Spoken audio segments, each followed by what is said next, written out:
గట్టిగా చెప్పండి. 4కు 4 కలిపితే ఎంత? 8కి 8 కలిపితే ఎంత? ఈ ప్రశ్నలకు కరెక్ట్గా జవాబిచ్చిన వాళ్ళకి ఎన్ని మార్కులు ఇస్తారు?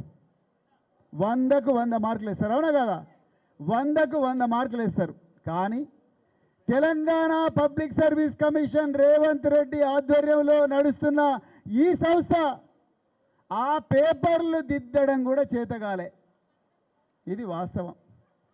ఎవరికైనా అక్క నవ్వుతా ఉన్నా చూడండి.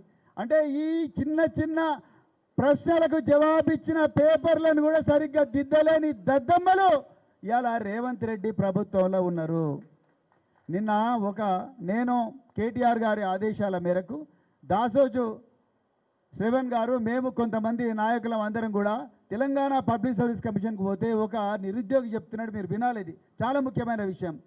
ఈయన ఒక కాంగ్రెస్ నాయకుడికి ఫోన్ చేసి ఏంది సార్ మా పరిస్థితి అంటే ఆయన అన్నాడంట, చూడయ్యా ట్రాన్స్ఫర్కు 30 లక్షలు నడుస్తున్నది రేటు ఇప్పుడు కాంగ్రెస్ ప్రభుత్వంలో. షాబాద్ నుంచి పరిగి పోవాలంటే 30 లక్షలు, షాద్ నగర్ నుంచి హైదరాబాద్ రావాలంటే 30 లక్షలు, మహబూబ్ నగర్ నుంచి గాంధీనగర్కు రావాలంటే 30 లక్షలు లంచం ఇస్తేనే ట్రాన్స్ఫర్ చేస్తాం. నువ్వు ఏకంగా డిప్యూటీ కలెక్టరు డిప్యూటీ ఎస్పీ ఉద్యోగం అడిగితే 30 లక్షలు ఎటు సరిపోతాయి? 3 కోట్లు ఇస్తేనే నీకు ఉద్యోగం ఇస్తా అన్నాడంట. బాబు నీ పేరు చెప్పండి. వద్దు సార్ నా పేరు చెప్తే ఇప్పుడు రేవంత్ రెడ్డి మక్కలు ఎరగదని నన్ను చంపేస్తాడు అన్నాడు.